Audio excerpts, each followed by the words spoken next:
Oral questions. Questions orales. The Honourable Leader of the Opposition. Premier ministre. This Prime Minister is weak, and he has lost control. He has lost control of the border, of immigration, and of spending. And now he has lost control of his own party. The Ontario Premier is against these tax hikes. Or rather, the leader of the Ontario Liberal Party, so is the Liberal Premier of Nova Scotia against these attacks on natural resources. And dozens of Liberal MPs want to fire this Prime Minister. How can he still be hanging on to power? He's lost control.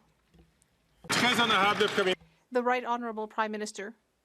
Mr. Speaker, our caucus is unified when it comes to delivering for Canadians with a tax holiday for all Canadians over the coming months. Although several Conservatives wanted to vote for that tax holiday, but it was blocked by their leader. He's gagging the members of his own caucus and preventing them from representing their constituents here in Ottawa. And instead, he's asking them to represent him in their ridings. That's not how it works, Mr. Speaker. And on this side of the House, we will always stand up for Canadians. The Honourable Leader of the Opposition. Mr. Speaker, this Prime Minister cannot stand up because he's lost control. I already said that he's lost control of our borders, of immigration. He's lost control of these inflationary deficits that have doubled the national debt, the cost of housing, and the number of people who need to go to food banks. But he promised that he would cap the deficit at $40 billion. Next week, in the economic statement, will the Prime Minister respect that promise? The Right Honourable Prime Minister.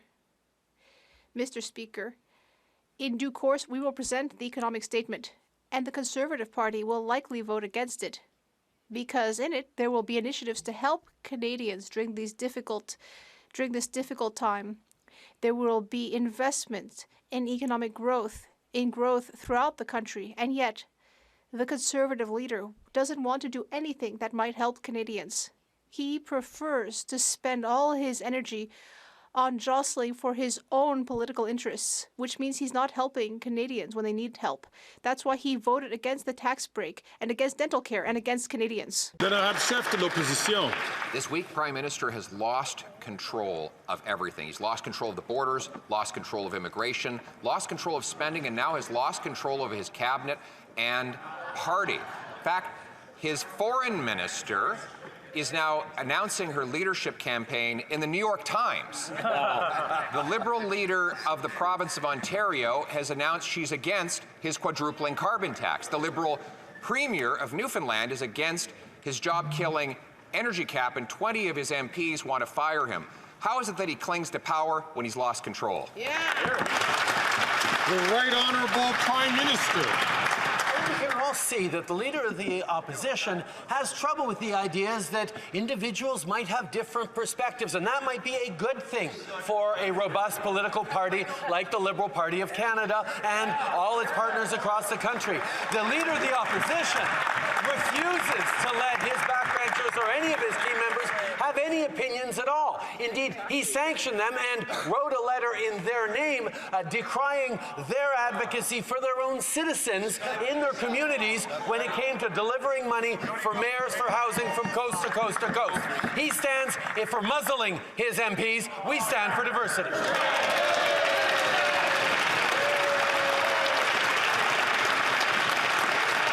The Honourable Leader of the Opposition. Diversity of opinions, I guess that means the opinion that he should not be Prime Minister. That's the predominant opinion among Liberals across the country. On the front page of the New York Times, you'd think the Foreign Minister would be fighting Trump's tariffs. Instead, she's fighting for her boss's job, where she's described in the headline as a possible successor after she sat down for a photo shoot and made the case. This on top of a Liberal leader in Ontario who's against his quadrupling carbon tax, a Liberal Premier in Newfoundland who opposes his job-killing energy cap. Why won't the Prime Minister get the point? His party doesn't want him anymore. The Right Honourable Prime Minister. Let's talk, Mr. Speaker, about standing up for Canada. One of the things we've seen throughout our history, when Canada is threatened, when it's challenged with a crisis, when people want ill of Canadians pull together across partisan stripes, across backgrounds, across the country to stand up for our neighbors, to stand up for Canadians. That's certainly what we were able to do as a country 8 years ago. Unfortunately, this basic Canadian attribute seems unavailable to that leader of the opposition who can't help himself on playing politics with Canadians' well-being. The Honourable Leader of the Opposition. Mr. Speaker, this from a Prime Minister who is helping Donald Trump take away our jobs.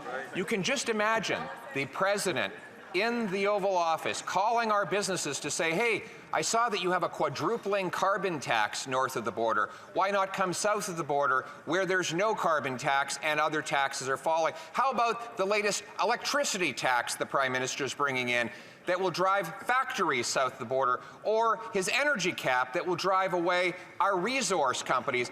I understand why President Trump wants to take Canadian jobs, but why is this Prime Minister trying to help him do it?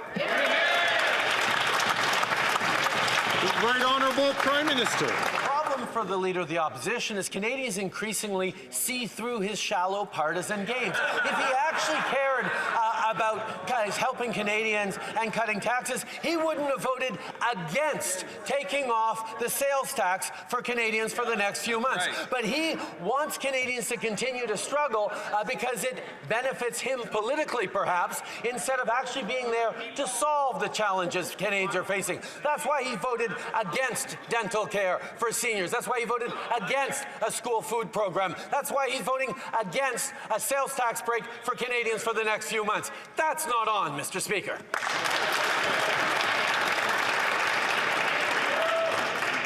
L'honorable député. The Honourable Member for Belleuil-Chambly. Mr. Speaker, the Quebec National Assembly unanimously adopted a motion to ask the federal government to put an end to the religious exception for hate speech. Now, everyone here has also, at one time or another, voted for the end of this religious exception. And that makes sense because it is just and necessary to get rid of that exception. Will the Prime Minister move forward now and get rid of this religious exception to incitation to hate and violence? The Right Honourable Prime Minister. Mr. Speaker, if the Bloc Québécois really wanted to do something about incitement to hate crimes, he would be doing something about this conservative filibuster in this House so that we can finally debate the Bloc Québécois bill that he's talking about, so that we can debate our bill for protecting children online. There are a number of measures that we would be happy to debate so that we can help Canadians, so that we can reduce hate speech. But unfortunately, the Bloc Québécois is not putting an end to this conservative filibuster. L'honorable député de Belleuil-Chambly. Mais c'était limpide. The Honourable Member. Well, that was very clear, Mr. Speaker. But we know that we know that 66% of Canadians and 75% of Quebecers want to put an end to this religious exception. Will the government remove 2 sections of the Criminal Code? Will the Prime Minister put his money where his mouth is? The Right Honourable Prime Minister. Mr. Speaker, I would be so happy if we were here in this House discussing these important issues. Too many Canadians are facing hate and discrimination these days. And we want this Parliament to be able to debate the problem and bring forward legislation to fix the problem. But unfortunately, the Conservatives are continuing to block the work of this House, and the Bloc Québécois is not doing anything about it. The Honourable Member for Burnaby South. The Conservatives showed us who they really are. They voted against tax relief for the working class. And the Liberals want to jack up taxes on the 15th. Do Democrats believe the working class needs permanent relief? So will the Prime Minister permanently exempt the GST off of daily essentials, essentials like a kid's winter jacket? The Right Honourable Prime Minister. Mr. Speaker, we're actually moving forward to suspend the sales tax for Canadians so that they can afford the basic necessities that they will need, whether it's fresh-made produce whether it's fresh-made products at the groceries, whether it's dinner at a restaurant or even a fast food place for the family. These are things that Canadians will find less expensive over the coming months. Unfortunately, the Conservatives continue to vote against measures that will help Canadians. They stand against this tax break for all Canadians, like they stand against dental care, school food programs, and many other things to help Canadians. L'honorable député de Burnaby Sud. Why were the Conservatives chirping? They proved that bootlickers for billionaires. Families will still need to eat after February 15th, but the GST will be going back up on February 15th.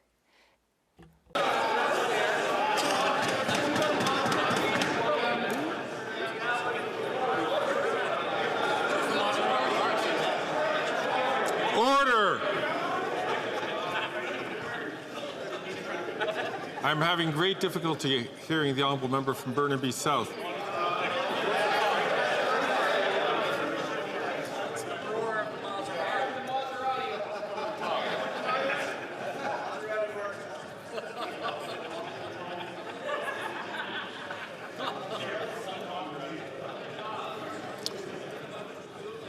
The honourable member from Burnaby South.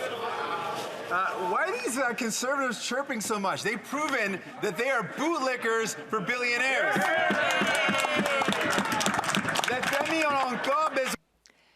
Families will still need to eat after February 15th, but that day, the Prime Minister will once again increase the GST. Just another Liberal letdown. Why does the Prime Minister think that people should have to keep paying GST on children's clothes and diapers? Why? The Right Honourable Prime Minister. Monsieur le Président. Mr. Speaker, our tax break over the next few months will help families throughout the country. It will help them with what they need to buy at the grocery store because groceries, restaurant visits, wine and beer, all sorts of things that we'll be spending on over the next few months, all of these things will be cheaper, tax-free. That's our way of telling Canadians that we see that they're struggling, but we are here to invest and help them. Unlike the Conservatives, who have voted against assistance to Canadians, against the tax break, and against dental care. The Honourable Leader of the Opposition. Mr. Speaker, the Prime Minister claims he's taking taxes off of fresh-made produce. He really does. He really does think that food comes from the grocery store, not from the farmers who actually grow the produce. That's why he, I guess, thinks he can carbon tax those farmers without taxing the food. And then you have his friend, the Maserati Marxist over there in the who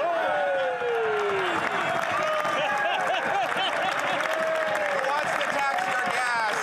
They're both out of touch. Canadians are out of money. How about a carbon tax election?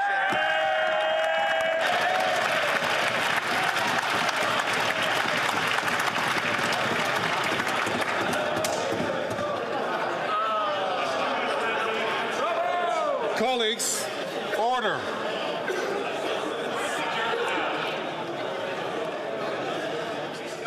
Order. The Right Honourable Prime Minister. Mr. Speaker, the Leader of the Opposition had the opportunity to axe the sales sales tax for Canadians, and he voted against it and forced his MPs to do exactly the same. He is only interested in his own political self-interest, not interested in helping Canadians, either with a tax break for the next few months, or with dental care for vulnerable seniors across the country, or with more school food programs that'll help kids and parents afford their groceries. These are the kinds of things we're doing. These are exactly the things that he is blocking. The Honourable Leader of the Opposition. Mr. Speaker, the Prime Minister says he's going to leave the economy to bankers. He says he doesn't think much about monetary policy, the budgets balance themselves, and that he's not very good with numbers, but he did get one thing right. He said that deficits cause inflation. So did his finance minister right before she introduced his budget, saying no deficit above $40 billion. So, straight up question, will the Prime Minister keep his word and cap the inflationary deficit below $40 billion? The Right Honourable Prime Minister. Speaker, I know the Leader of the Opposition is eager for our fall economic statement. If he really wants to see it, he could perhaps stop the obstruction of Parliament to allow us to move forward on dealing with Canadians and challenges that they are facing. But it's interesting that he brought up inflation once again. He stopped talking about inflation after years of railing about it because we did the work to actually bring it down, Mr. Speaker. We invested in programs that were there to support Canadians, but that didn't contribute to inflation. Inflation is now back down in the target range. Interest rates are coming down. That's why we can give a tax break to Canadians. That's why. I'm going to ask colleagues to please not take the floor unless recognized by the Speaker so that we can both hear and that people who do use translation can hear the answers to the questions. The Honourable Leader of the Opposition. Monsieur le Président, Mr. Speaker, inflation is rising. After the inflationary spending of this Prime Minister, in fact, all four measures of inflation are higher than the Bank of Canada's target rate. And this Prime Minister's electioneering and inflationary spending will make it harder for the Bank of Canada to reduce interest rates. Interest rates on Canadians who are already struggling to pay for food and housing. Once again, this Prime Minister said he would cap his inflationary deficits at $40 billion. Will he do that? The Right Honourable Prime Minister. Mr. Speaker, over the last few years, we have invested in measures to help Canadians who are struggling, whether it be dental care, whether it be more child care spaces, whether it be school food programs. These investments were all made to help Canadians.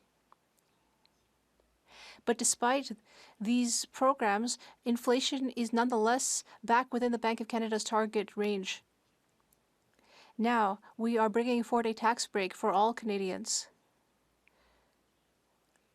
But the Conservative Party is voting against that because they only care about partisanship.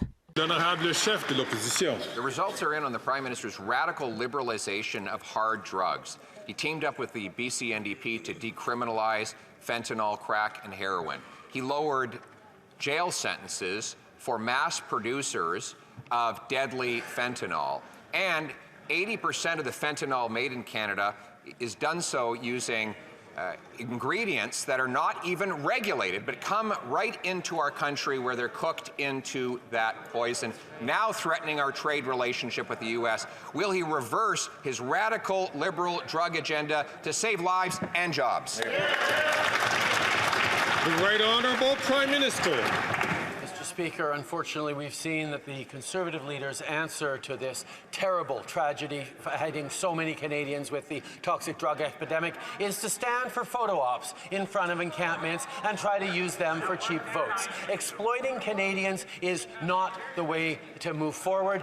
We've anchored ourselves in science, in working in partnership with municipalities, with frontline workers, with provinces, working with the United States on precursor chemicals, working to invest in supports, wraparound supports, including housing for people suffering from homelessness and the drug crisis. We will continue to be there for people.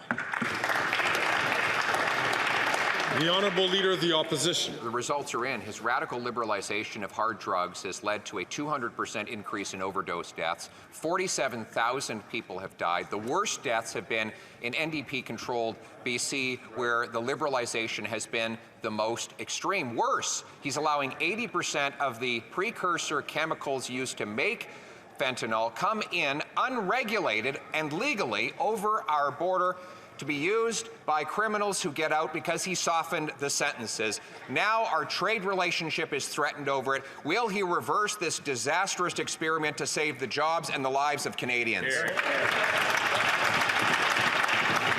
The Right Honourable Prime Minister. Mr. Speaker, what has become increasingly clear through the Leader of the Opposition's little performances is he doesn't actually care about Canadians and about people suffering. He is there for a clip, he's there for a photo op, but he's not there to do the work of delivering based on science, based on compassion, based on a public health approach on dealing with the toxic drug epidemic. He is instead continuing to try to score cheap political points on the backs of the most vulnerable. That's not serious. That's not responsible, Mr. Speaker. The Honourable Leader of the Opposition. Mr. Speaker, what is not responsible is allowing 80% of the chemicals used in fentanyl manufacturing to come in unregulated and legally. What is not responsible is decriminalizing crack, heroin, and fentanyl, and then after you see that it leads to a massive increase in deaths, then 2 weeks ago, he, the Bloc, and the NDP all voted in favor of a committee report to decriminalize fentanyl right across the country at a time when Canadians are dying and our border could be closed. Will the Prime Minister confirm that he has reversed himself and now opposes decriminalization of fentanyl? The Right Honourable Prime Minister. Mr. Speaker, once again, we see the priority of the Leader of the Opposition is to exploit and use Canadians who are suffering to score cheap political points. Meanwhile, we do the serious work amongst parliamentarians across different orders of government with partners around the world to address this in a way that is grounded in science, not ideology, that works with frontline workers, makes investments in wraparound services, and puts everything forward to try and save lives as best we possibly can. That's what Canadians deserve, not the kind of cheap partisanship that this Leader of the Opposition continues to demonstrate every time he stands up in this House. It is absolutely irresponsible. Then I have The Honourable Member for Belleuil-Chambly. Mr. Speaker, I feel the Prime Minister doesn't understand how serious this situation is. The National Assembly of Quebec voted unanimously for an end to the religious exception, and the Jewish community in Quebec and Canada is afraid. Due to the federal government's lack of action, people can openly incite to violence against the Jewish community. So if the Prime Minister shows that he's serious, we will also be serious. If he says that he's willing to do something about this, we will unblock Parliament for 24 hours.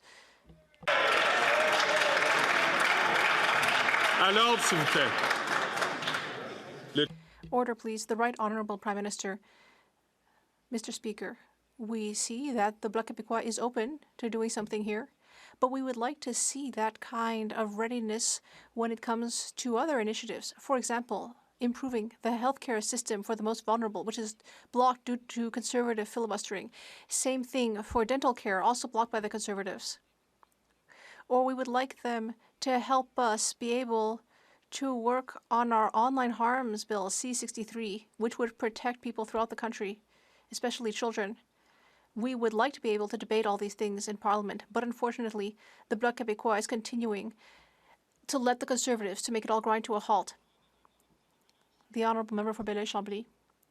Well, I don't think the Prime Minister liked my idea. It's a matter of leadership. It's a matter of courage. It's a matter of consistency. We have courage. I'm simply proposing the same thing as the Prime Minister already did for the GST break. We're proposing the same thing to protect the Jewish community. We will unblock Parliament. We will pass this. We will feel good about what we've accomplished. And then who knows? If the government has other good ideas that don't interfere with Quebec, who knows? Order, please. The Right Honourable Prime Minister. Mr. Speaker, we always come back to this matter of so-called interference with Quebec. The Bloc Québécois thinks that an initiative that would help seniors go to the dentist involves trampling on Quebec's jurisdiction. We are here to help seniors throughout the country, including in Quebec. We are here to improve old age security for seniors over 75. We are here to invest for those who need it most. And unfortunately, even when we created childcare spots throughout the country, the Bloc Québécois only wanted to talk about interfering with Quebec. We're here for all Canadians, including Quebecers. This week, Prime Minister has lost the control of the cost of housing, which has doubled since he became Prime Minister. And just this week, the OECD published a report showing that Toronto and Vancouver are now the two most expensive housing markets in all of North America. Vancouver's housing is significantly more expensive than Seattle, even though Vancouverites make half as much money. Toronto's housing is more expensive than New York, even though New Yorkers make 50% more. Will the Prime Minister call a housing tax election so that we can bring it home? The Right Honourable Prime Minister. No, Mr. Speaker, the Conservative leader has been having a rough few weeks since he promised he would be shutting down housing projects across the country. Even his Conservative MPs have been going around behind his back complaining to the CBC that they can no longer advocate for their communities, complain that they're no longer allowed to stand up for their mayors who need investments in housing in their communities. He prefers to muzzle his MPs than allow them to be their voice in their communities. His commitment to cut billions of dollars of investments from housing will not help anyone, Mr. Speaker. That's why we're delivering for Canadians. The Honourable Leader of the Opposition. Speaker, we don't complain to the CBC, we complain about the CBC. But I digress. The Prime Minister says that if he gives more money to local bureaucracies, they'll speed up home building. So he gave $500 million to Toronto City Hall. What happened? Home building slowed down by 40%. He gave Vancouver City Hall $115 million, and housing construction slowed down 15%. Gave $176 million to Ottawa City Hall, construction down 22%. When will he learn that what we need in this country is to build homes, not bureaucracy? The Right Honourable Prime Minister. Mr. Speaker, mayors across the country, including in Conservative-held ridings, are speaking out about the reckless cuts the Conservative leader is proposing to money that municipalities need to increase densification, to accelerate permitting, to move forward on home building faster and faster across this country. The Conservative leader is standing against what his own MPs are asking for when he's telling mayors across the country he's going to pull billions of dollars away of investments in housing that will respond to Canadians' needs to be able to grow the economy and live securely for the future. L'Honorable Chef de l'Opposition. So he gives tax dollars to big city politicians, and then he gives tax dollars to CBC to interview those big city politicians to say that they like getting the money. Well, Mr. Speaker, if giving more money to big city politicians were going to solve the problem, we'd have the most affordable housing in the world. After revenues for cities has grown twice as fast as inflation and population combined for 2 decades in a row. We don't need more money for bureaucracy and politicians. We need money in the pockets of home buyers and home builders. So why not my common sense plan to axe the sales tax, GST, and bring down housing costs by 50 grand? The Right Honourable Prime Minister. Mr. Speaker, we're seeing the clear pattern of the Conservative leader. He picks fights with journalists, he picks fights with mayors and city councils, he even picks fights with the Team Canada approach that is standing up for Canada's interests, faced with real challenges from the incoming administration to our south. He is choosing to pick fights and divide Canadians at a time when we should be pulling together to solve the challenges of housing, solve the challenges brought in by the new American administration. These are moments for us to pull together. Unfortunately, that's something of which this Conservative leader seems incapable. The Honourable Leader of the Opposition. I can taxes, debt, and inflation to pay off politicians in exchange for press releases and photo ops will not solve the problem. What it has done is doubled housing costs and made Toronto and Vancouver the most expensive housing markets in North America, worse than New York, Los Angeles, Chicago, and many other places with more people and money and much less land. So here's a choice. He's afraid of a carbon tax election. Why don't we have a different kind? Why don't we have a housing tax election where he proposes to give money to politicians? I propose to put it in the pockets of home buyers. The Right Honourable Prime Minister. Mr. Speaker, if he really wanted to put money in the pockets of Canadians, he wouldn't have voted against the Canada Child Benefit. He wouldn't have voted against our initiatives to cut taxes for Canadians over the next 2 months. He wouldn't have voted against initiatives like the Canada Carbon Rebate that puts more money in the pockets of 8 out of 10 Canadian families across the country as we fight climate change and reduce emissions. He continues to seek to divide and pick fights amongst Canadians, while we are offering solutions that both support Canadians now and build a stronger and more prosperous economy into the future. That's what we're going to keep doing, Mr. Speaker. The Honourable Member for London Left Fanshawe. The holidays fast approaching, people in Ontario are scrambling. This Liberal government has let grocery prices soar to pad the pockets of CEOs. Canadians are paying far more for far less. Ontario food banks are cutting back. The surge in demand has surpassed the capacity and resources. Liberals have let people down. Worse, Conservatives won't fix it. They will cut and make life harder for the working class. Why are the Liberals leaning on food banks to fix the affordability crisis they created? The Right Honourable Prime Minister. I remember a time when the NDP stood up for workers across this country. But when we put forward a proposal to send a $250 check to working Canadians right across the country, to anyone who worked last year and made less than $150,000, they stood against it. They said no, they won't support being there for working Canadians. Of course, we will continue to look at doing more for seniors and more for young people, but recognizing hardworking Canadians who stepped up and got us through the pandemic, got us through this inflation crisis, turning their backs on workers like the Conservatives are, is really a shame to see from the NDP. I'm going to order, please. I'm going to ask the Honourable Member from Hamilton Centre, please, to not take the floor when not recognized by the House. The Honourable Member for Nunavut. The Chiefs of Ontario are calling for improved accountability of the non-insured health benefits program and access to mental health services.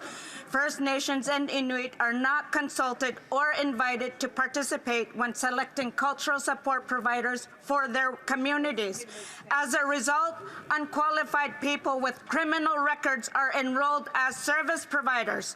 When will the Liberals meaningfully work with First Nations and Inuit to improve accountability and access to appropriate mental health services? The Right Honourable Prime Minister. For your question, her question, Mr. Speaker. The reality is the AFN Chiefs are right now engaged in a review of the entire program. We will continue to work with Indigenous leadership across this country to make sure we are fulfilling our responsibilities, to make sure that everyone has the opportunity to be healthy, everyone gets the services and supports that they need. We know this is part of the long journey of reconciliation that we have embarked upon as a country. We will continue to be there as a full partner in this and all other difficult discussions. There we go. The Honourable Member for Davenport. Mr. Speaker, recent reporting about India's alleged interference in the Conservative Party leadership race is concerning Canadians across the country, including my constituents in Davenport. All members of this House have a responsibility to take national security seriously. That is especially true of our party leaders, including the leader of the opposition who refuses to get a security clearance. Can the Prime Minister explain the efforts to protect our national security against foreign interference? Bravo. The Right Honourable Prime Minister. Mr. Speaker, I'd like to thank the member for Davenport for her question. Allegations of Indian foreign interference in Conservative leadership races are alarming, but they're not new. They were highlighted in the NSICOP report. They were highlighted by the public inquiry into foreign interference. Yet, the Conservative leader refuses to get the top secret clearance necessary so he can be fully briefed up on threats to his party, to his colleagues, and to our democracy. It is inexplicable to the vast number of Canadians why he refuses to take the top secret briefings that would keep Canada. It's not the first time, and members know that I've asked this question of various members in the House. I'll ask the honourable member from Edmonton West, as well as the member from St. Albert, Edmonton, to please not take the floor unless requested by the chair. The Honourable Leader of the Opposition. Thank you, Mr. Speaker. This Prime Minister has lost control, but he's clinging to power with the help of his NDP Liberal leader coalition partner, who said, I'm going to quote the NDP leader here, he said the Liberals are too weak, too selfish, and too beholden to corporate interests to fight for people. He bemoaned the fact that the Teamsters and the ILWU were forced back to work, violating their right to strike. How can this Prime Minister cling to power with the help of someone who says he's too weak and too greedy to govern? The Right Honourable Prime Minister. Mr. Speaker, the Conservative leader has spent the last few months in this House trying to demonstrate that Parliament can't work for Canadians. He's been obstructing debate. He's been obstructing our ability to move forward on delivering for Canadians. And indeed, every chance he gets, he votes against measures that would support Canadians, whether it's the tax break that we're giving over the next few months, whether it's moving forward on dental, on a school food program, on more spots in lower price childcare. These are things he's voting against because he just wants Canadians to believe that everything is broken. Well, it's not, Mr. Speaker. We're continuing to believe in Canadians and build a stronger future together. The Honourable Leader of the Opposition. Speaker, Canadians want to fire that costly Prime Minister. His MPs want to fire that costly Prime Minister. The only one keeping him in power is the NDP leader, who again says the Liberals are too weak, too selfish, and too beholden to corporate interests to fight for people. Oh, and now they're complaining that Canadians might choose me if there were an election. That's not their choice. It's not my choice. It's not any of their choices. That's the decision of the Canadian people. So why doesn't he turn the decision over to the people who run this country, Canadians, in a carbon tax election?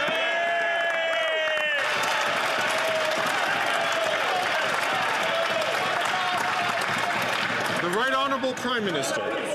Once again, the Conservative...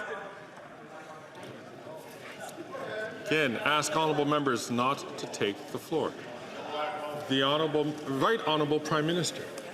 Mr. Speaker, once again, the Conservative leader demonstrates that he's trying very, very hard to prevent anything from being delivered for Canadians, whether it was dental care, whether it's the tax break that Canadians are getting off the sales tax for the next few months, whether it's initiatives around childcare or a school food program. He has stood up time and time in this House again and again to vote against measures that directly support Canadians, that grow the economy, that help people out, because his political argument relies on people being broken, Canadians being divided, people being angry. That's not the way we're going to... The Honourable Leader of the Opposition. We'll fix everything he broke, Mr. Speaker, as my great finance critic said. And, you know, let's start with the carbon tax.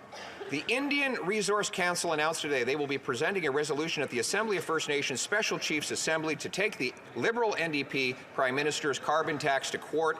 They say, we will not stand by where our communities are pushed further into poverty by the tax we never agreed to.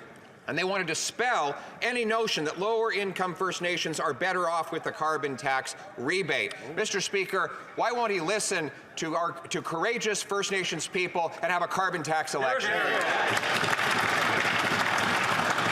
The Right Honourable Prime Minister. Mr. Speaker, Indigenous people have been the first and have for the longest stood up to highlight the dangers of climate change, the impact of neglecting our environment, of not protecting our lands and our oceans, particularly against the previous Conservative government of which that member was a part. The reality is, Mr. Speaker, the Canada carbon rebate puts more money back in the pockets of 8 out of 10 Canadians right across the country. We will continue to fight climate change by putting more money in their pockets, despite the attempts of the Leader of the Opposition to stop. The Honourable Leader of the Opposition. Is talking down to First Nations people again. They said that they've done the research, and I quote, they want to dispel any notion that lower-income First Nations are better off with the carbon tax rebate. In rural and remote communities where First Nations live, the tax drives up their food, their heat, and their transportation bill so much that the Ontario Liberal leader, Bonnie Crombie, has said, I promise you, I will tell the Prime Minister he is wrong on issues like the carbon tax. Why won't he listen to Bonnie Crombie and other Liberals and call a carbon tax? The Right Honourable Prime Minister. Speaker, Indigenous peoples across this country know better than most the costs of inaction on climate change, the impacts of extreme weather events, the impacts, quite frankly, of Conservative underinvestment for years in the kind of infrastructure and supports they needed. We turned that around, Mr. Speaker. We started treating Indigenous peoples and communities as partners. We invested in fighting climate change. We're putting more money back in the pockets of 8 out of 10 Canadians with the Canada carbon rebate. We are continuing to make sure that protecting the environment and growing the economy for everyone goes hand in hand. That's the path forward. Then I have the Honourable Member for Belleuil-Chambly. Mr. Speaker, the Prime Minister talked about seniors. Well, let's talk about them. The Prime Minister admitted that there was discrimination in increasing old age security for those 75 and over. His party says he supports our bill to end discrimination in general. He says he supports supply management, but he is not doing anything to support the swift passage of our supply management legislation. He should unblock things here in the House so that we can pass our anti-hate speech bill. The Right Honourable Prime Minister. Yet another example, Mr. Speaker, of the Bloc Québécois looking to pick a fight. Meanwhile, we are delivering for Quebecers and Canadians. We are investing through dental care. We are helping seniors who have often a lot more expenses or maybe less savings. We are doing good things for all Quebecers and all Canadians. We will continue to be a partner to all. Meanwhile, the Bloc Québécois and the Conservative Party are trying to block this Parliament, and they're trying to block help and support to Canadians, to Quebecers, to seniors. The Honourable Member for Belleuil-Chambly. We don't want any squabbles. We do want so-called common sense.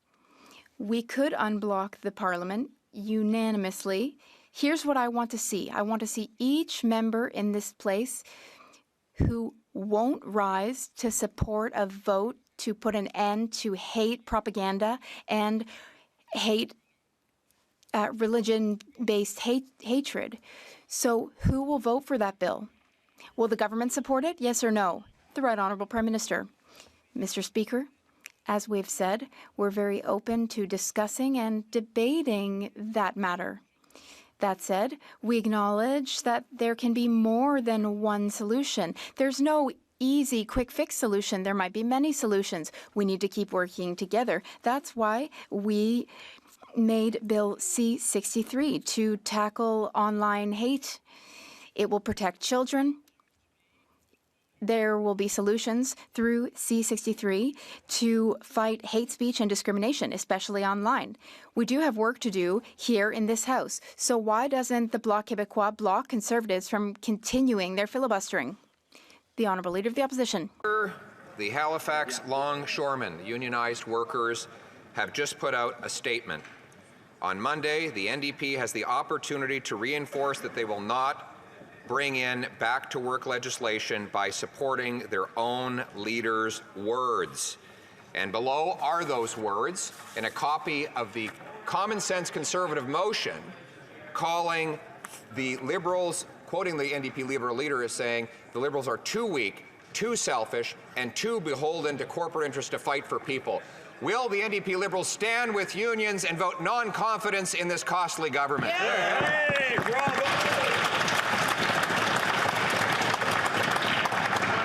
The Right Honourable Prime Minister. We can tell, Mr. Speaker, why the Conservative leader is so desperate to bring Parliament to a halt, to prevent debate on matters that are actually going to deliver for Canadians. As we support Canadians, as we make investments that are growing the economy and showing up for Canadians, like the tax break over the next few months, the Conservative leader sees that we're actually solving some of the challenges that the global economy has tossed our way. These are things that we are focused on while he's focused on his own political partisan advantage and personal attacks. We're going to stay focused on Canadians, on delivering for them tangibly and concretely. The Honourable Leader of the Opposition. His own party doesn't agree with him. He's so weak that the NDP keeps him in power while the Liberal Premier of Newfoundland and Labrador is attacking his energy cap. The Liberal Premier says that this reduction of 35% in Newfoundland's energy production is already sending investment away. We understand that President Trump wants to take our money in jobs. But why is the Prime Minister standing against his own Liberal Premier in Newfoundland and Labrador to help Trump do it? The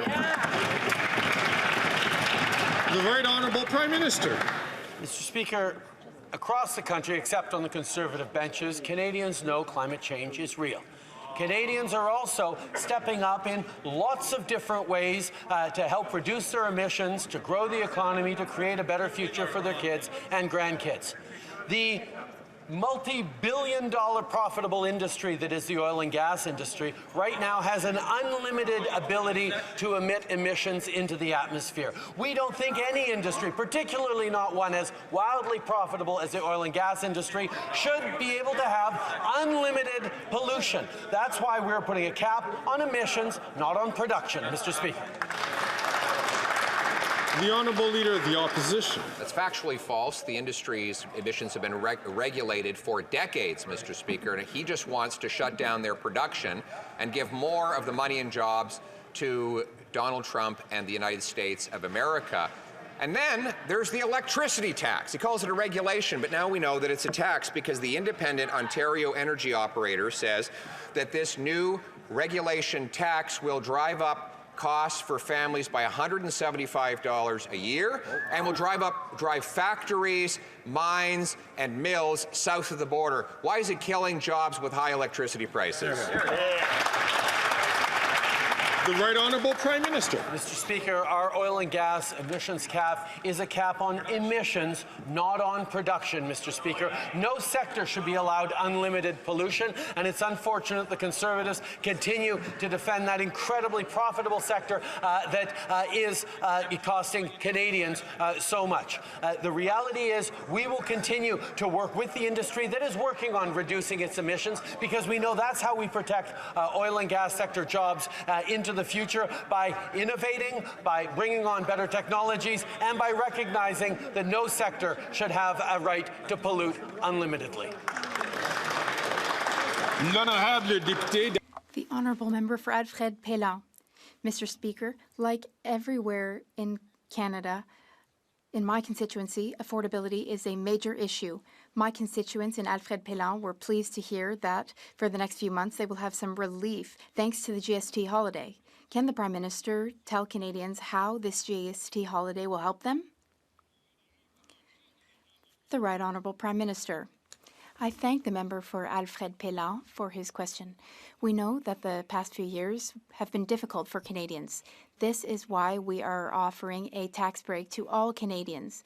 This means that Canadians won't have to pay any taxes on groceries and other essential everyday products for 2 months. It makes no sense that the Conservative leader and his caucus voted against giving Canadians a GST holiday. We want Canadians to have more money in their pockets, but the Conservatives are opposed to cutting taxes. The Honourable Leader of the Opposition. The Prime Minister has lost control. He's lost control of our borders and of immigration. He has, in fact, admitted so and has done a total 180 on immigration. Here's what we want to know. Will he take back control? Can he answer a very simple question? How many people stay here in Canada illegally? The Right Honourable Prime Minister.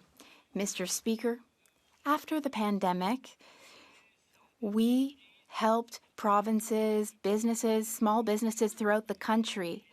They had labour shortage issues. That's why we allowed more people from abroad to come and work in Canada. Now the situation has changed. Thankfully, our immigration system is flexible. We brought down our immigration levels to guarantee that our economy can catch up with our growth. That's totally normal, Mr. Speaker, to adjust immigration levels based on the current situation in Canada. The Honourable Leader of the Opposition. His government is supposed to oversee entry and exit into this country. So here's my very easy, simple question. How many people are here in Canada illegally? The Right Honourable Prime Minister. Mr. Speaker, Canada has always had a generous but responsible immigration system. The integrity of our immigration system has always been strong and has led to strong growth, economic growth for our country over the past decades, and we will continue to uphold the integrity of our immigration system. We put in place measures to ensure that those whose visitor visa or other types of visas and permit expire, so to ensure that they go home. Our system will remain thorough and will keep its integrity. Head of the government, responsible for monitoring who comes in our borders and who leaves our borders. So surely he'll be able to answer a very simple question. How many are in Canada illegally? The Right Honourable Prime Minister. Mr. Speaker, one of the things that has distinguished Canada from many countries around the world is our immigration system has always been supported by Canadians, by our citizens from coast to coast to coast, because it is a strong and robust system that adjusts according to the needs of our population, of our economy, of our growth paths, of our housing starts, and that is exactly what we continue to do. Where the Conservative leader is once again seeking to divide Canadians, seeking to import right-wing rhetoric from south of the border, we are going to continue to stay true to our Canadian values, deliver a strong and robust immigration system that meets Canadians' values and expectations. I'd ask the honourable member from Abbotsford, please, not to take the mic. He's an experienced and well-respected member. The honourable member for Kings Hants. Speaker, this summer, Canadians across the country were filled with immense pride watching Team Canada athletes represent us so well on the Olympic and Paralympic Games. In Kennecook, we gathered at Finley Park to celebrate Wyatt Sanford's Olympic bronze. In Rimouski, they cheered for Maud Charon, and in Victoria for the big man, Greg Stewart. That same story can be repeated for every single athlete who proudly wore the maple leaf in Paris. Can the Prime Minister explain how we are supporting our world-class athletes and why it is important to support Team Canada? The Right Honourable Prime Minister. Mr. Speaker, I'm pleased to join my voice to those on this side of the House who are very excited that we have Olympians and Paralympians in Parliament today. Here on Parliament Hill, making sure that Canadians who celebrated them throughout this exciting summer, watching our Olympians and Paralympians succeed and inspire Canadians is something we can continue to celebrate right now. We will always support our athletes and work to make sure they can represent their country the very best. That's why we're giving more money for our athletes, supporting pregnant athletes so they don't have to give up their careers to start a family. These are all initiatives we're working to move forward. Unfortunately, the Conservatives continue to obstruct this House and make it more difficult.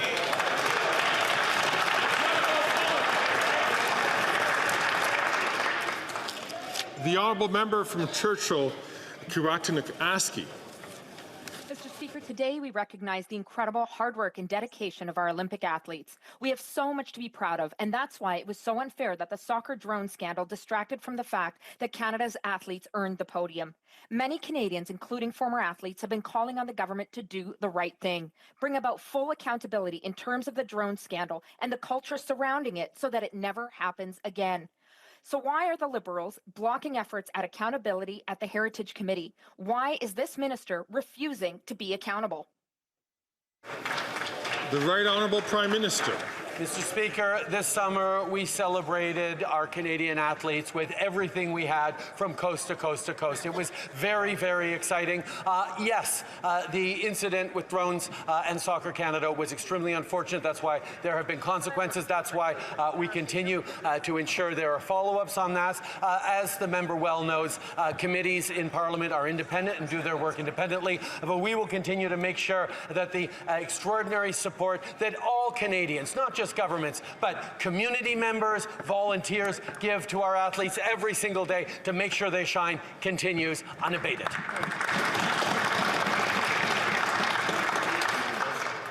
The honourable member for Richmond-Arthabasca.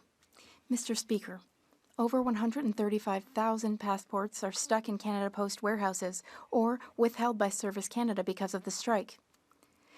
As a result, many Canadians and Quebecers are anxious and they're scrambling to get their documents before they leave on holiday or visit loved ones in another country. Can the Prime Minister tell us whether there is a Plan B? Has his government planned any urgent measures in order to ensure that these Canadians receive their passports and can travel on time?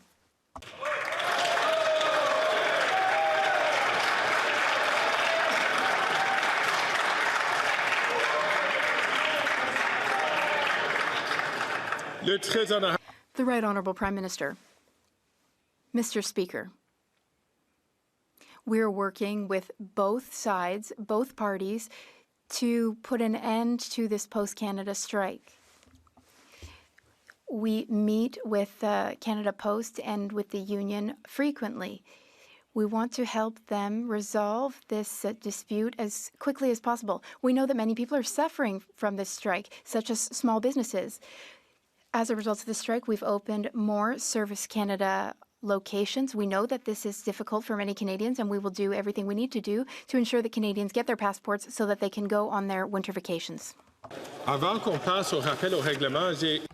Before moving to the point of order, I have a recognition in the gallery. Presence of the gallery of the Honourable Tracy Ann McPhee, Minister of Health and Social Services and Minister of Justice for Yukon.